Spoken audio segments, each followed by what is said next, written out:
Red Ray Gun Limited presents The Benji and Nick Show. Hello. Hello. Hello. Good morning. Good day. Good afternoon. Good night. Good evening. Goodness. Loch-ness. There we go. Wow, that was the Loch Ness game. It's not a game. It's not about Loch Ness. So this is the Benji and Nick Show, your number one podcast for all things vintage, old and cool in the world of television and occasionally film and occasionally music, but mostly TV. We look it over, we see if it's worth a watch, and, well, you know, we might save you some time. We'll give you our opinion. Is it worth that watch? We'll find out. What are we doing today, Nick? Well, today we're talking about Kolchak, the Night Stalker, the first episode. We slightly got confused, didn't we, away from the podcast about which I thought the film was the same as the first episode, but Shelley, our reviewer from Over the Seas, pointed out that I was wrong about that, and I did self-flagellate. You made a mistake. My wife has made a terrible mistake. I made a mistake. I made a mistake. I don't know what voice. I made a mistake. That's My name is not Michael Caine. Mr. Coleman, sir. A cup of tea and a slice of cake. I made a mistake. Thank you. oh dear. So, thanks for all of you who follow us on Patreon, your patrons. Thanks for that. But you don't have to follow us on Patreon. Obviously, you could just listen the way you're listening now. But if you follow us on Patreon, you can actually see us. You know, there's a video version of this. At the moment, I've got a very starry background with bits of my room showing between my head and my headphones. It's a really good look. Benji, would you like to describe your background for those not watching? Certainly, most of the people. I'm currently wearing a Benji and Nick Show hat, and I'm currently sat at the bar of the Rose Return with Mike Baldwin, who's smoking a cigar. There we go. Having a jolly old talk. What was it? Thingy. Tarot calls. Yeah, I had Ace of Wands in the background, but I Wands, thought, you know, I don't want to be broadcasting a whole episode of Ace of Wands unwittingly behind me. So I've just got a looping clip of Mike Baldwin smoking a cigar. Is that like a substitute for a swear word? A looping? I've got a looping clip. I've got a looping old clip. Stop looping about. I like this particular set of the Rovers because it's got only video people will know this, but it's got this mirror which is so obviously not a mirror. It's like it's a mirror designed not to be shiny because that way you'd see the camera and all of the crew. So it's this really stupid pointless mirror that doesn't really do anything. It's like yes, we've got a bit of tinfoil on the wall over here with a logo stamped on top of it.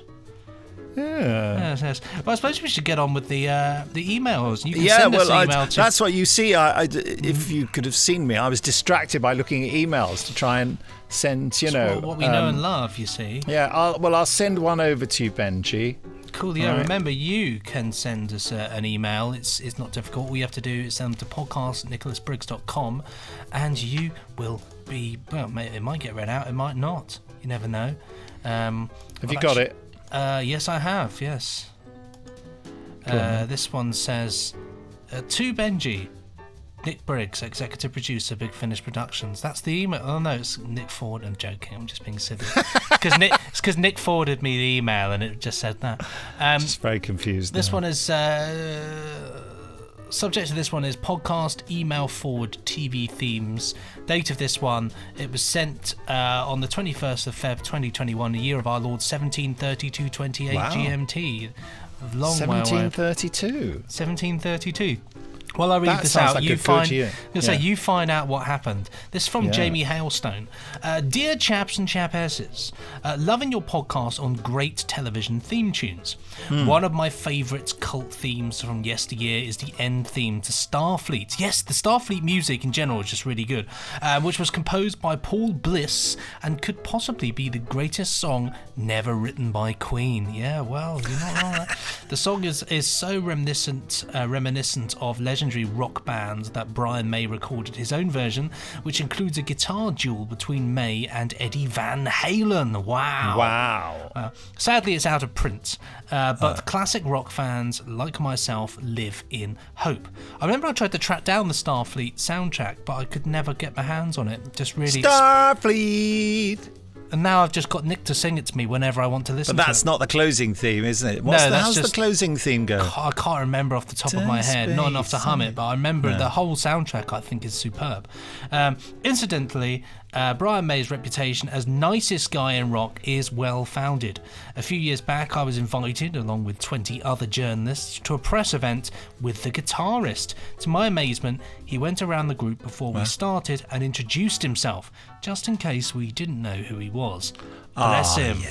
Anyway, keep rocking, Jamie. Yeah, a few friends of mine met him in a lift, actually, an elevator, and said he was a delightfully nice man. I love it when famous people introduce themselves as though you might not know who they are. It's very humble. I like them when they do that, yeah. It's personal. I suppose it's just... I think John Hurt used to do that. He would always introduce himself to people for the first time, yeah. Mate. And Derek Jacobi certainly does that as well. He doesn't assume you know who he is. That's true. But that's levels of people when they're so famous, but they still retain a level of being down to earth. Yeah. Whereas that guy, I don't know whether you ever remember Primeval. Yes, I do remember Primeval. There was a young, short chap in it who was quite a sort of cute guy, and I don't know what his name is. And I was at a signing event with him, and he didn't introduce himself to me because he assumed I knew who he was. I think I know the exact guy you mean because I went to a signing event where he didn't introduce himself to it. The rest of us were Doctor Who. Inverted commas celebrities. I blush to describe myself in such terms because I'm not. But I know he's a little guy and he often wears a hat, doesn't he? Yeah. At events. I mean, he wasn't unpleasant or anything, but he never told us who he was because he just assumed we knew. And I think his name's Andrew Lee Potts, I think his name is. Oh, right, yeah. And I thought, well, I don't know your name. I think you were in... But there's several actors who look like him. Yeah, he looks a bit like a guy, that BBC presenter, Barney, I think his name was. I can't remember. He does, yes. You know the guy I mean? He looks very similar to him. Now, you see, Barney's nice. Barney introduces himself. Barney gave me a tip, actually, when I was on... Totally Doctor Who. Do you remember that show? Oh, yeah. He used to present that. And he's a very cool customer, Barney, but there was one point where I had to hold up a prize. And he said, and so I held up this T-shirt, sort of like up to here. And he said, little tip there, Nick. He said, they go close. If you hold anything up on television when you're presenting, they go close on it. And he said, and if there are any bits of you that you're not keen on being seen close up, don't hold the thing near that. He said, I never hold things near my face because otherwise, he said, you get a massive close-up of a bit of your nose and the T-shirt. He said, hold it over your chest and then they won't. What a professional. Went, oh, right. Yeah, and he said, yeah. He said, you'll feel much better when you see it. That's good on him, though. That's a good strong. He just leant over to me. He said it far more succinctly than that, and I just thought he was being a bit interfering to start with. And I thought, oh no, you know your business, don't you? So no, you've got my best interests at heart. Fair enough. Yeah. It basically said we don't want to see your big cavernous nose close up, Nick, because people will write in and complain as though they'd just seen Piers Morgan or something. You've got a superb nose, Nick. I don't know. How dare you? It's certainly worth comment. It's much better than Piers Morgan. Well, my nose and Piers Morgan, you choose. Which one would you pick? Sorry. Very good, very clever, Thank you. Right, now, from our favourite chap, T.E. Hodden, which we haven't heard from. Sorry, I've reduced you to the level of an object, Mr. Hodden, Thomas. Like a clock. Or a lampshade. And here he is. So he writes in with the subject line, utter gusset clump, which gets him on the show straight away. Yes, and this was sent quite a while ago. No, it wasn't actually. It was on the 10th of March in the year 1036. 2 days ago for when we're doing this, so not long ago. Yeah, so not. Oh, by the way, 1732 was a leap year. Oh, really? Interesting. Yeah. And the Swedish East India Company began a profitable first expedition to China.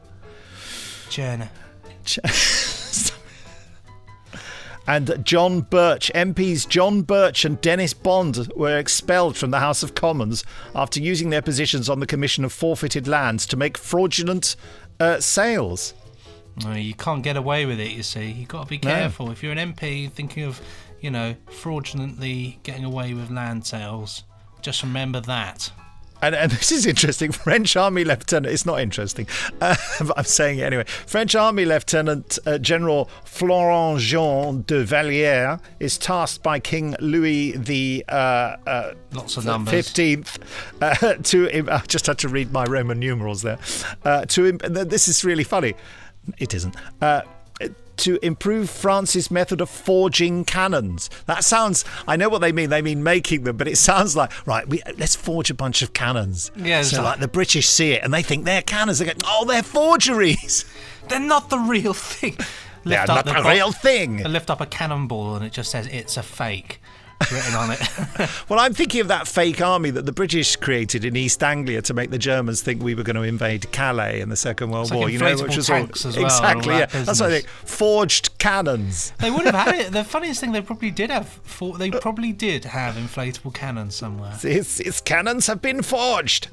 Even in all, says Thomas, I'm writing to confirm that Messrs. Clifford and Briggs will be engaged as guest lecturers at the Crinkley Bottom Memorial Campus with your course, British Cult Television, an Introduction and Bluffer's Guide to Essential Pop Culture. Please find enclosed your... Yeah, it's the show, basically, isn't it? Please find enclosed your full syllabus and teaching plan covering the following lesson plans. The Enduring Horror of Noel Edmonds. Why does everything rip off Quatermass, including me? Do it. Just what the hell was Mr. Nosy Bonk? Terrifying is the answer to that question. What was it? Yes, the Pipkins really happened. What Zippy and Bungle really symbolised. The dark magic rituals of Coronation Street, very appropriate to your background there. There was a ghost on Coronation Street. Was there? In a story? Yeah, Ivy Tilsley became a ghost. Of course she did. I remember Ivy Tilsley. Did anybody watch Triangle? Yes, and that's why we're all scarred for life. Big Brother, when psyops go rogue in public hands. Vincent Price was the Phantom Flan Flinger, and other conspiracy theories I just made up. Your class will not sit the lecture series on the Mandela effect, but they will remember that they did and be graded accordingly. Hey, very good. We look forward to your contributions. Yours, T.E. Holden. There we are. That goes in the used podcasts folder. The Oddcasts. So what's this then? This is from Tim Smith. I'll send it to you. Okay. I don't honestly know what's in this email, but I'm just sending it to Benji now. Here it comes. By the glory of the internet. That was one of my favourite times when we mentioned the Mandela effect, and we spent months of you saying, "No, it's just another email on the Mandela effect, right?" It is one of those things. I was listening to something about conspiracy theories on Radio 4. Conspiracy theories are just they're a substitute for proper thinking. It's very easy to think, but what if it's this? But what if it's this way of me somehow working out why that's happening in a way that solves all my problems for me? But this whole thing about, there being an international conspiracy of governments or people behind that has been going. I mean, the guys in America think they've come up with this recently, but that theory has been around since the 1800s. And it's the same theory, just repackaged. And quite often what they do is they find bits of fiction in lesser-known books, and then they present them as real documents. As facts. Yeah, oh, absolutely, Incredible. It is... What on earth's that there? Is it... Oh, it's an email? Is it an email? No, I was looking between this gap here and the hat and thinking, there's like these little things here. I was thinking, what on earth's that? But they're fairy lights. Lovely. Yeah, no, I think, it's very easy to just say there's a government conspiracy and that's why, I'm scared of this. But I don't know. It's very deep, isn't it? This one's from Tim Smith. It says, government conspiracy... No, it doesn't. This was sent on... I believed you. It was sent on the 10th of the 3rd, 2021 in 1559. Wow, okay. It's another good year, actually. Well. Yeah. Hello, Benji and Nick. A couple of quick questions. I love Benji's constant use of "you fool, you old fool" throughout the show. I'm sure it's a Who reference, but which episode it belongs to escapes me. Please enlighten me on its origins. It's from the Daleks, the original. I believe it. I can't remember which episode of the Daleks it was. Do you think 2? My first thoughts come to it must be episode 2. Because it's when they're in the city. I think it's, But things happen slowly in that story. Yeah, so you feel like you've been in that city for many hours, and in fact, you've only been there for 5 minutes. We must go back. We must go back. Now we're back. Let's go back again. I always think when you see the petrified forest and that some of the plants are made of just bits of paper. Yes. That have been cut. Yeah, that's right. Just square bits of paper attached to a stick. I will never forget the first time I saw that, and how, because I'd seen the movie before this. Yeah. And how disappointed I was. I was like, wait, that's the forest. And I remember the VHS copy I had, it was like it was a washed out colour as well, so it looked even worse. God, good times. That's the petrified forest. That's it. That's a phrase that only means something to Doctor Who fans. Anyone else think, what? Why is he saying that's the petrified forest? All Doctor Who fans of classic Who, anyway. Well, no. I still can't get my head around. There's some fans of Doctor Who who've never watched classic Who. And if you've never watched classic Who, you must think that Doctor Who is something completely different, mustn't you, really? Well, that's the thing. People, my controversial thing here is people say it's the same show. It's loosely the same show, but I would say they're two very different things. I think they are. Yeah. I think they're different beasts. So it doesn't mean that they don't work together, but I think to say it's exactly the same show is not true. But discuss, yeah. Well, we're not around. Here's a can. There's the worms. I've opened it. Bang. If forced to pick one reference to the show to use in casual conversation at the expense of forgoing all others, what would you go for? Is that the petrified forest? I guess is our. Is that the petrified forest? Is that it? Oh, yeah. I don't know. I remember being very heartened to hear that, because I expected the mine in the Dalek Invasion of Earth to be rubbish. It's quite good, isn't it? And it's, a friend of mine who'd seen it before I had. He'd seen it at some DWAS convention or something. I said, God, what was it like? What was it like? I bet it was rubbish though. And he went, actually, he said the mine isn't bad. He said, yeah. Perfectly serviceable. What you're not going to like is the way the Dalek sounds. Yeah, Take off his coat. It's so bad. They are the worst. Second worst voices, I think, in Doctor Who history. They just need a bit of ring modulation, don't they, really? They do. And unfortunately, the way it's been done, it's so baked into the scene that it's very hard to do that convincingly throughout. Have you tried? I've tried and succeeded in some parts, but of course on other bits, the problem is because especially this story, there's so many people moving around and creaking about on the set. Oh God! That you get loads of creaking and the Daleks, and then the music is a lot of the music in it is just that organ that is just like sustained. So of course you can't. It just doesn't work all the way through, which is frustrating.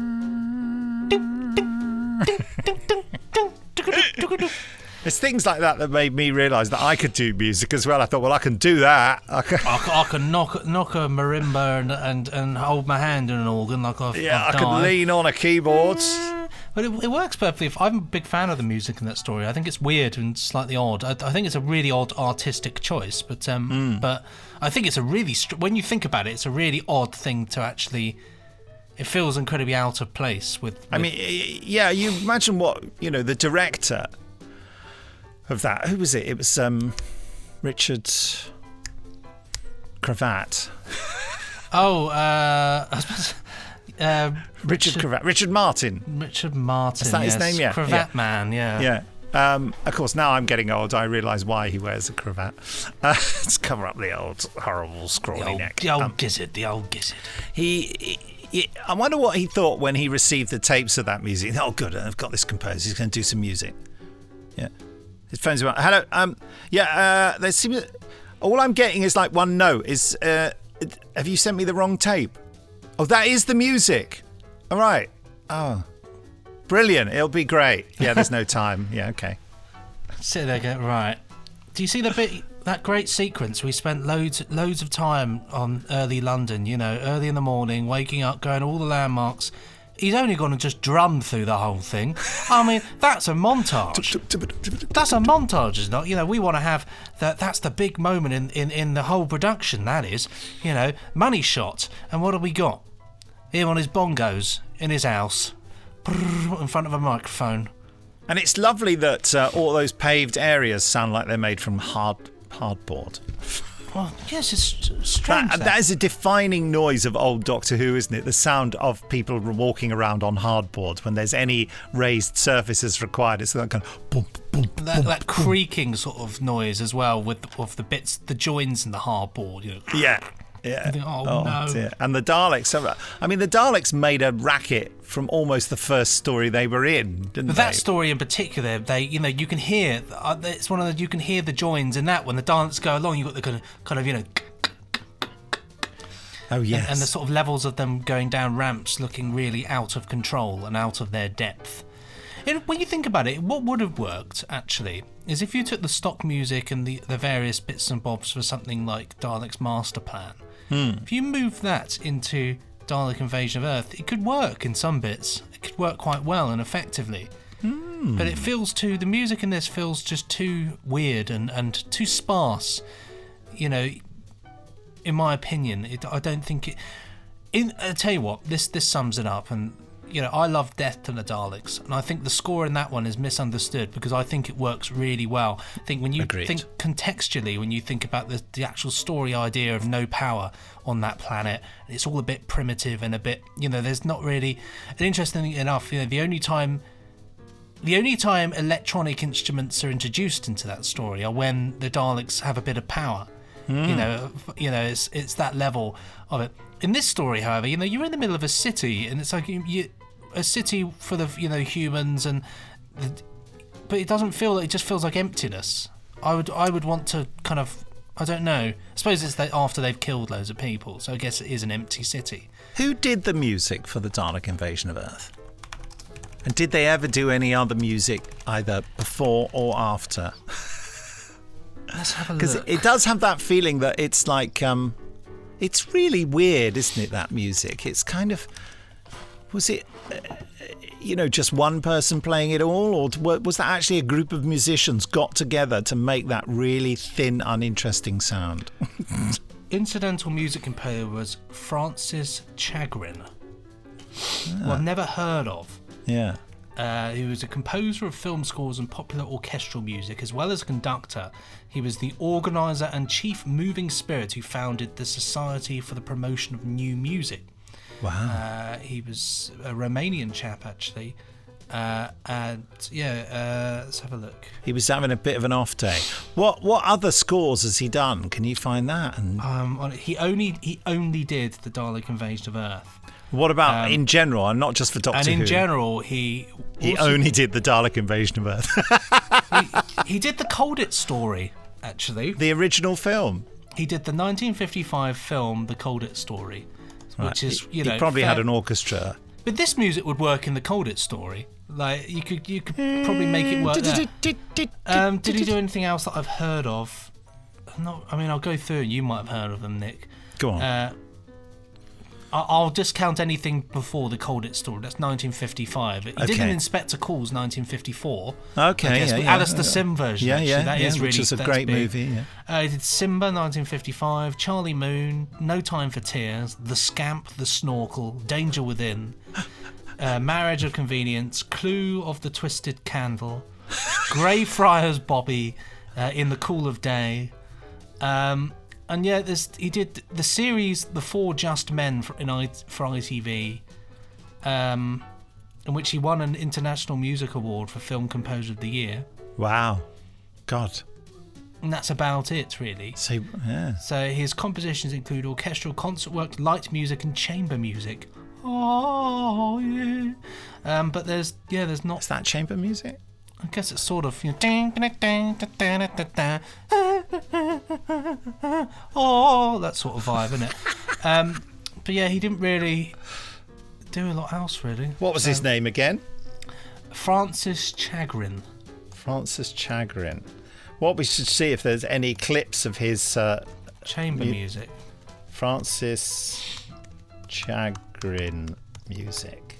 He's probably really famous for something. And we're just proving trashing his entire career. All right, here's some examples of his music. Let's choose one, shall we? And Inspector, let's hit the Inspector calls.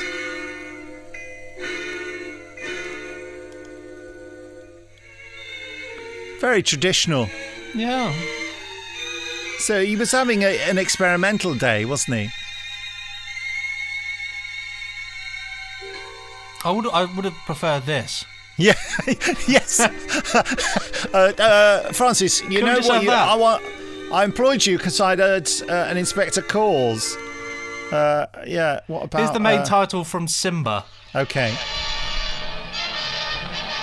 Oh, please, when the Daleks come down the ramp. Yeah, that would have been good. I just want to know what the snorkel's about. What does this sound like? Nothing. Hello? Any snorkel music? Again, great for the Daleks. This, when the Daleks coming out the water. I mean...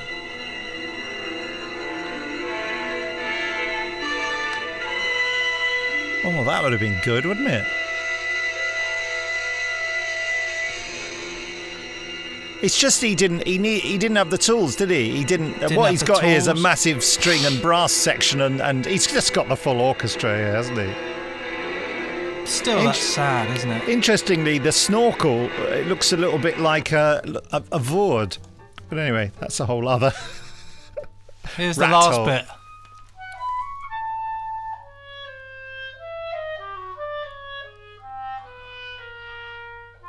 That sounds like some of my work. Where I go a bit spare at the end of the day and I think, I'm just going to do a solo on a clarinet. Was that a clarinet? Yeah, that was indeed a clarinet. Yeah, I thought it just goes to show, kind of... I think Francis Chagrin, unfortunately, sir, it wasn't your best work. I'm sorry. I'm terribly sorry. Yeah, never mind.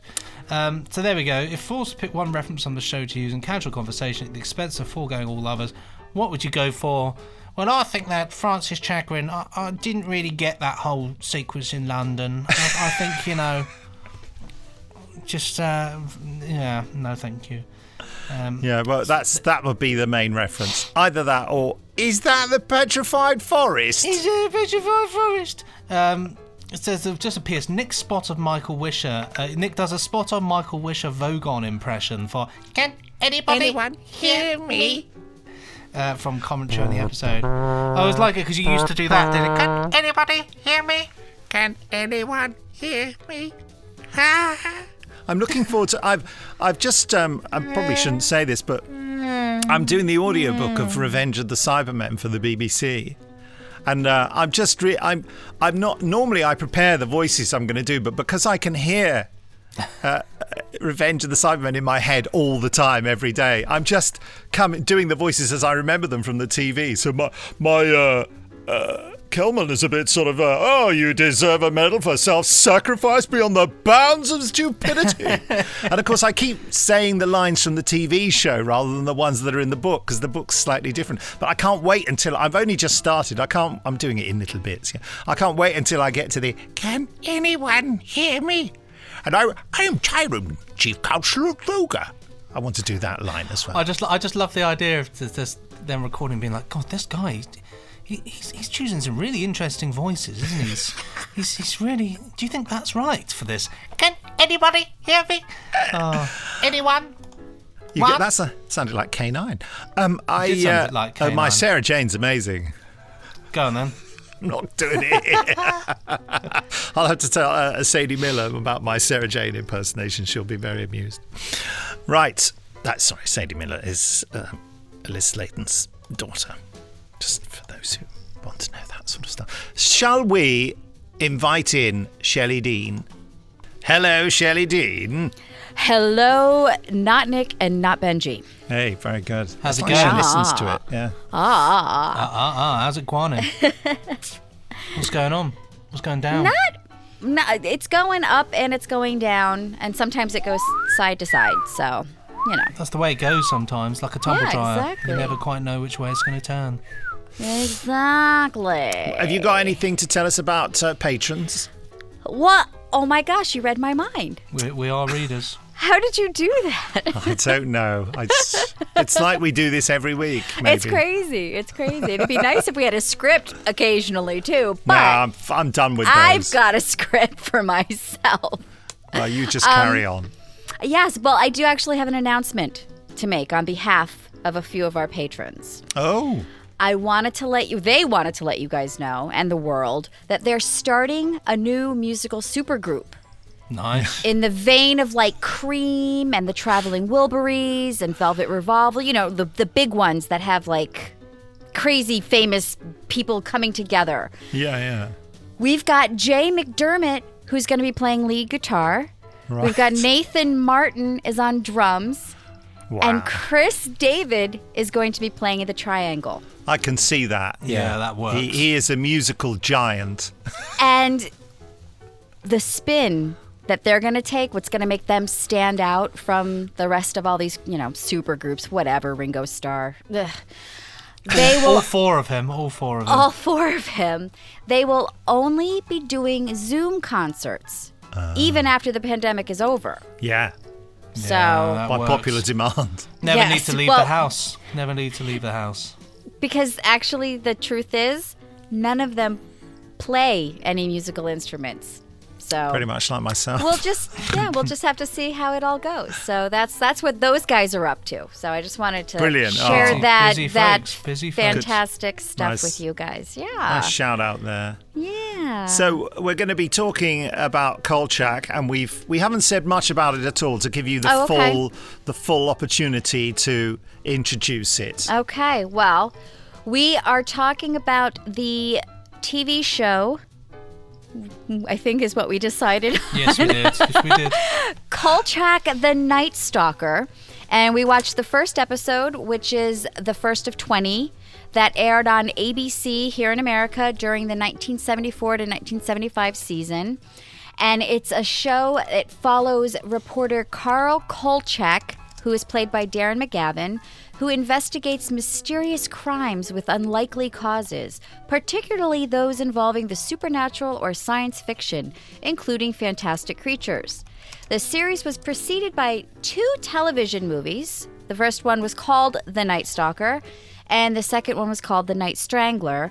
And although it only lasted a single season, it completely achieved cult status and has remained very popular in syndication to this day. Yes, I mean, it wasn't popular when it was first shown, but they showed it again in the 80s, didn't they? And then it became amazingly popular. I sort of skimmed through some stuff where there was sort of enormous creative fallout, wasn't there? And the lead guy ended up not liking the scripts or something. And and another... Sorry. Oh, yeah, no, I was just going to say, Darren McGavin did have to jump in and do a lot of writing and doing stuff that he wasn't necessarily getting paid to do. So I saw the beginning of the film where there was an autopsy being performed. Mm-hmm. And they had the camera as the point of view of the dead person, and they were doing all this scalpel stuff. And the only thing that was wrong with it is that when they withdrew the scalpel, there was no blood on it. And I thought, it's a little bit of a detail you forgot there, guys, because if you cut into a body, there's usually some blood, I would have thought. I mean, it depends how long they've been dead. I was going to say, not necessarily, especially if you were watching the movie. Do you know what the movie was about?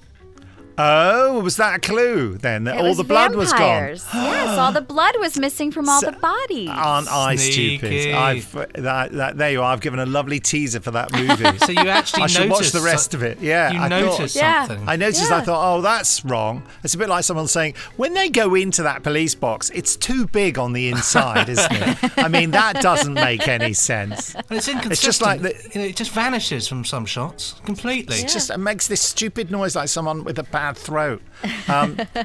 Or like I've been set free from some nonsense recently. I mean, this will make people laugh. I have discovered that Lost is ridiculous. And I had a beautiful moment of release the other night.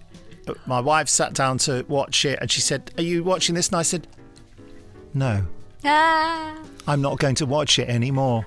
No. And I just felt like I'd, kicked some, like, heroin or something. That's when it was airing back in the early 2000s or whenever that was. I did the exact same thing. I said, no, we're done. Yeah. My husband and I were like, nope, that's it. It's just become so stupid, and the characterization is so inconsistent. Yeah. Well, the writers would write something and then never go back to it. Yeah. They would bring this is happening, and then and what 5 episodes later, you're like, but what happened to that? Yeah. Exactly. And what I found ridiculous, we will get to Kolchak, folks.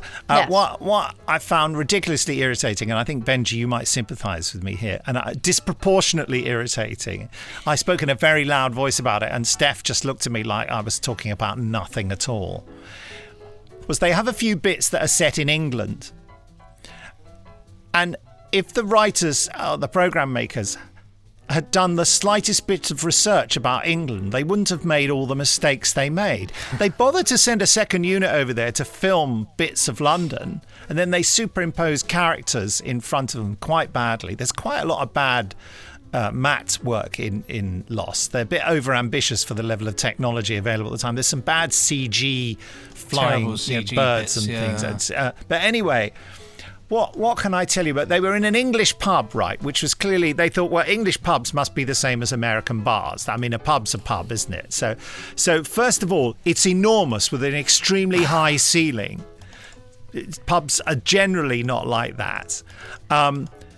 Behind the bar, like you would have it in an American bar, you'd often find a big Stars and Stripes flag, wouldn't you? The Americans, you're very big on your flag, and it's a very...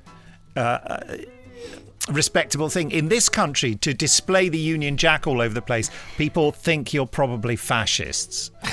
So in this pub, if I went in a pub and there was a huge Union Jack behind the bar, I would turn around and leave it, because I think I'm probably not going to... But if it was everywhere... Yeah, I'm not...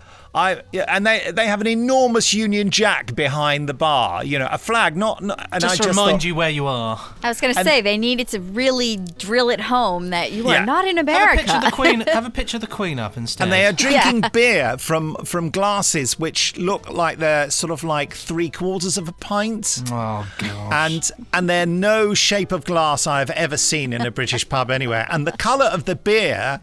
It's like this. It's like someone's slightly dyed Guinness a bit brown.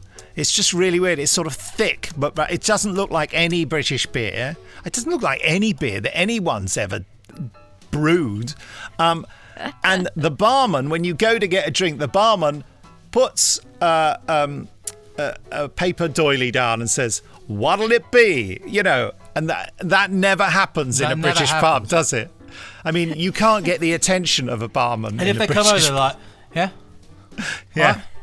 And they never know who's first or anything. They go, who's next? And 5 people go, me. Or we have to go, do you, oh, thank you, yes.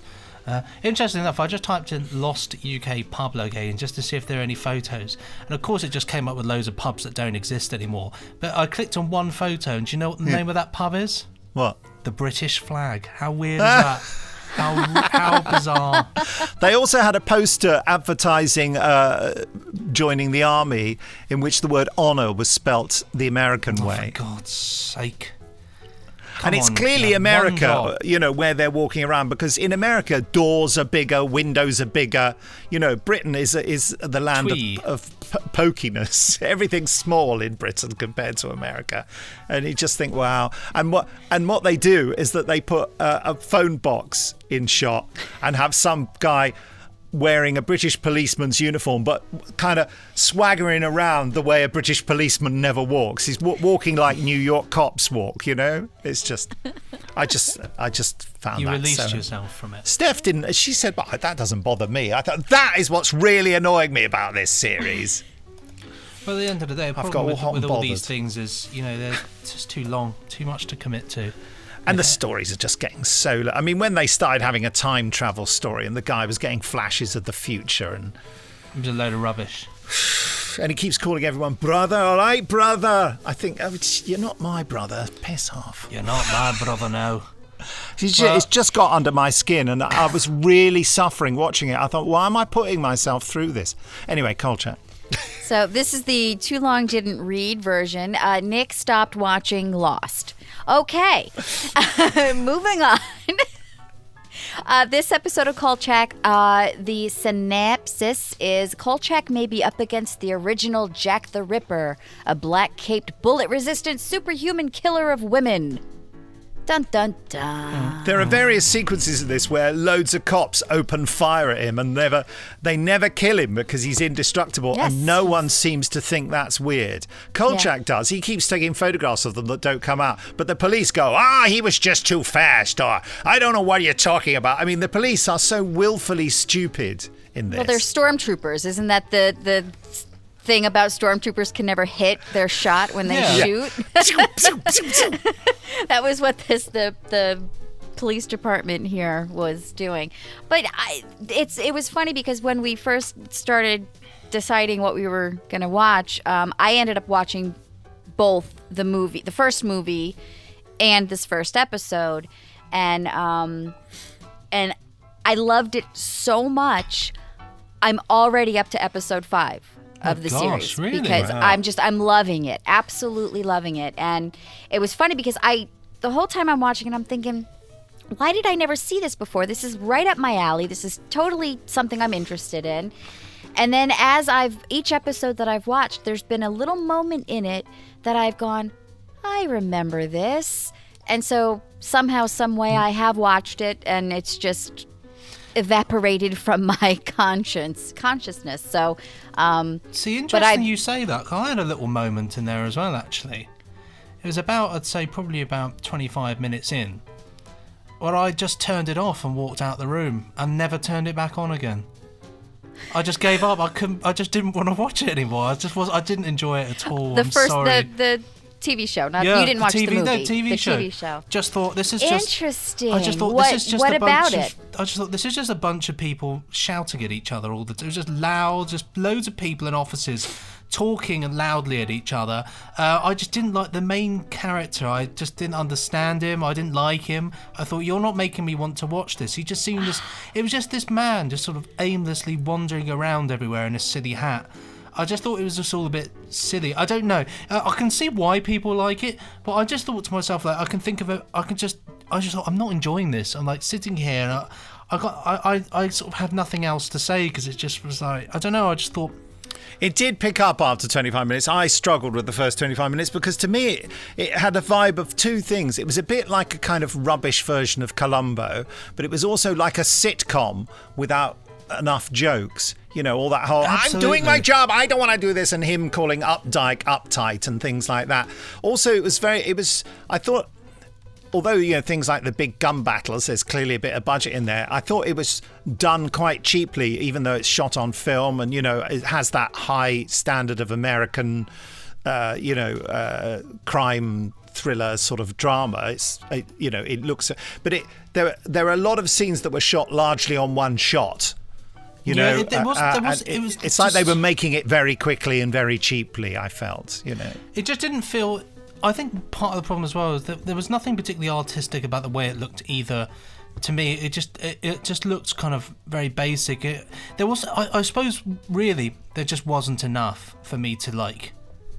There wasn't enough for me to sit there and think, this has my attention. You know, they didn't get to the weirdness quickly enough, did they? That's, you know, because the USP of this is that it's meant to be a supernatural type investigation, and there was never any point where where you were privy to him going, hold on, there's something weird about this. He was just he just seemed to be arguing with people a lot, and I don't know, it had a very comedic vibe. We already touched on was the seemingly inability to catch this guy by shooting him, or him falling 3 stories off of a building, or throwing full-grown policemen halfway across the parking lot with just his bare hands. I mean, so there's definitely like the supernatural aspect to this from the beginning. That, And the idea that Kolchak is trying to convince the police of something, and the police are just like la-di-da-di-da, not even caring. And I think one of the things that I realized... Would you let a man that looks like that, wearing that silly outfit and that stupid hat, if he came up to me and said, "Listen, there's this guy, he's Jack the Ripper," I'd say you're a bit weird, and I don't believe you. You look like you should be selling ice cream somewhere. But the timing was when the press were involved with the police so actively. And I did notice that the idea that no wonder crimes weren't being solved. They had 800 people walking through every crime scene. You know, you just hold up a flash a badge. I'm with the press, and they just let you on in. And is that what used to happen in those days? Well, I guess. I mean, that's how they.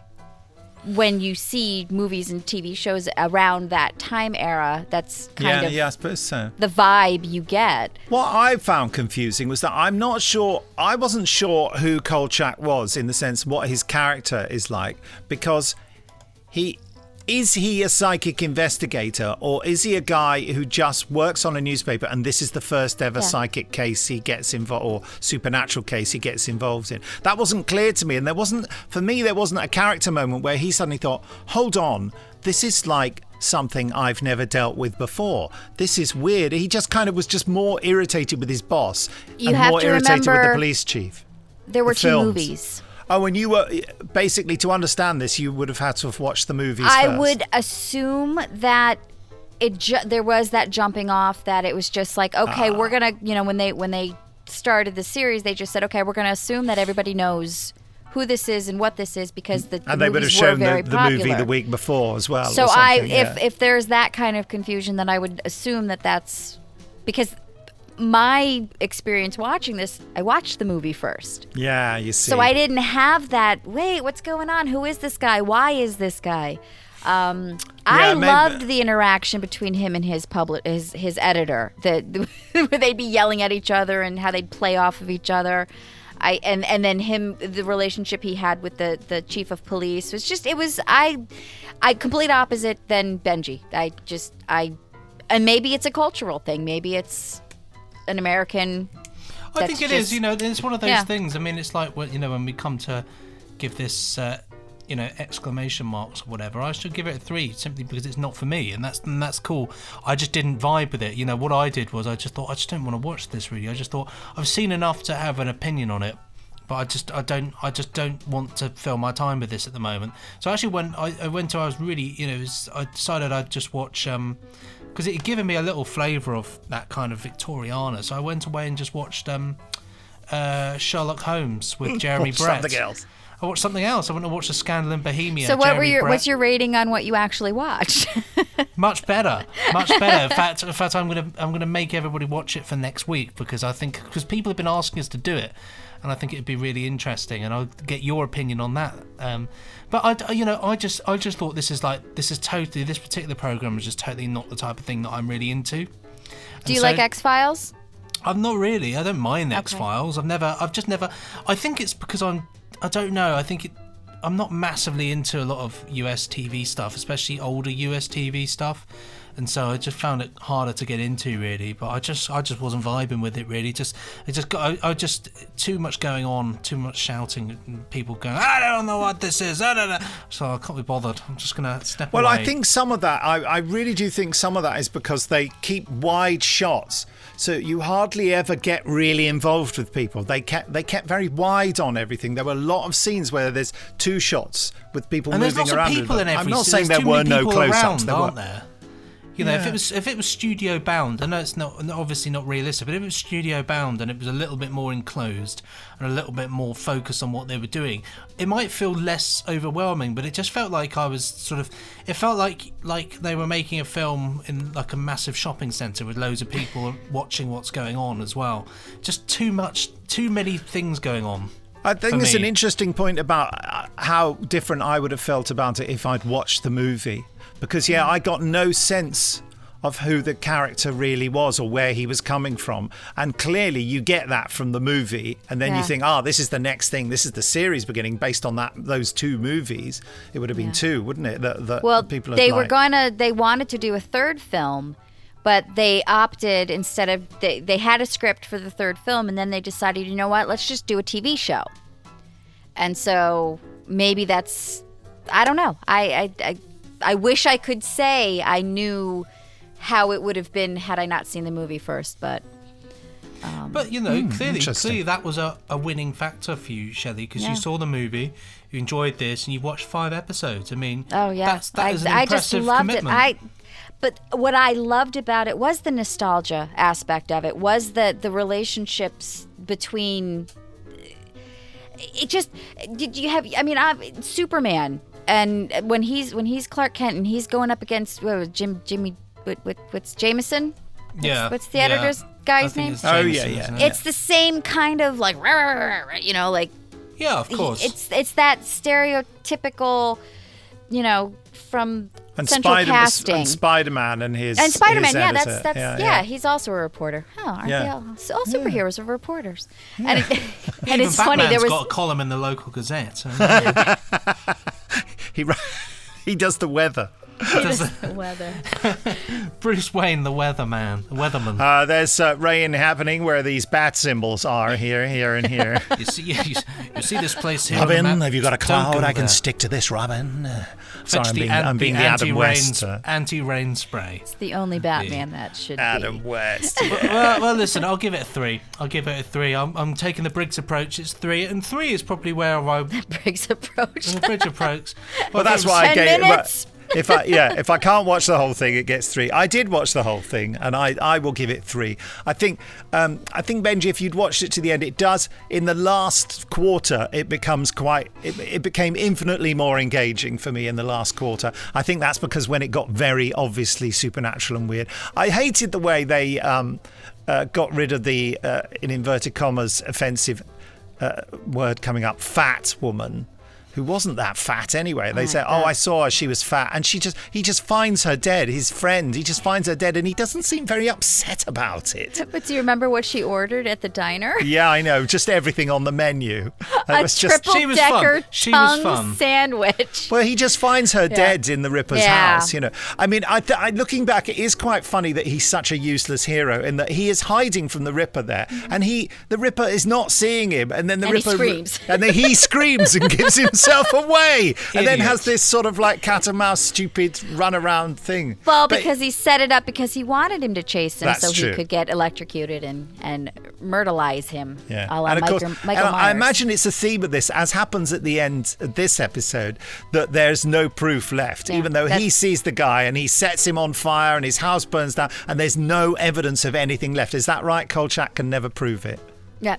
And that's kind of a going theme with how the series proceeds is he comes up with all these things, but then he can't ever really write about it. And it's the same at the end, where he starts typing in his typewriter, he's writing his thing. By the way, the one thing I definitely wanted to not forget to touch on was the narration. I thought we were going to be watching a Dick Spanner episode. It was the exact perfect same. Yeah. It was great. Yeah. That. At least we didn't have the Dick Spanner jokes. I don't think it's a surprise what my rating is going to be. I'm giving it a 5. Is it 3 5? 3 out of 3. No, Yeah, 5. I loved it. I loved it, and I can't wait to continue watching the rest of the series. It's Brilliant. really Well, look, that's 1 out of 3 of us is happy. And the actor Darren often the McGavin, this case. was funny. As I'm watching it, I'm like, I know him. Where do I know him from? Blah blah blah. All of a sudden, it hit me. We had just had a conversation last week, and I don't remember in what iteration of the Benji Nick show it was, but we were talking about the movie A Christmas Story, and I was telling you about that. Yes. He plays the dad. Yeah. He's the dad in A Christmas Story. So if you've ever... I mean, he's a very successful actor. He's done a lot. Yeah, he was... he played a famous detective before this. Mickey Spillane? What's that? Right. He did a TV show where he was a detective, and he was... So I thought it was interesting. I guess typecasting wasn't necessarily... God bless your soul. Has the devil got it? Thank you very much. Has the devil Thank gotten you. in? The devil's got it. Yeah, he's bought it. But anyhow, He's been in loads of things. Handsome bloke in his youth. My as mother-in-law well. has a little thing for him. When she asked me this week, she always asks me what we're watching for the podcast, and every time I tell her, she's like, I don't know what that is. And so when I said this week, she went, wait a minute, does that star Darren McGavin? I said, yes. She's like, ooh. I was like, oh, Mom, yeah. Saucy. Interesting enough, his Wikipedia lists his political party Democrat. He was obviously I guess he was very active, Dems, so that's why. Yeah, it says here, staunch liberal and active Democrat. Yeah, interesting. Very unusual for an actor. Yes. Died. He purchased Racket Club Estates neighborhood of Palm Springs and Alexander home. There we go. Don't know what that thank means. you for that there incomprehensible bit of information. Don't know, just what I read on this page. Who knows? But anyway, so I challenge you all next week to watch the first of the Jeremy Brett Sherlock Holmes, A Scandal in Bohemia, which you can find. Shelley will be able to find this. this. Available. Yes, it's available for us all, so don't worry about that. Okay.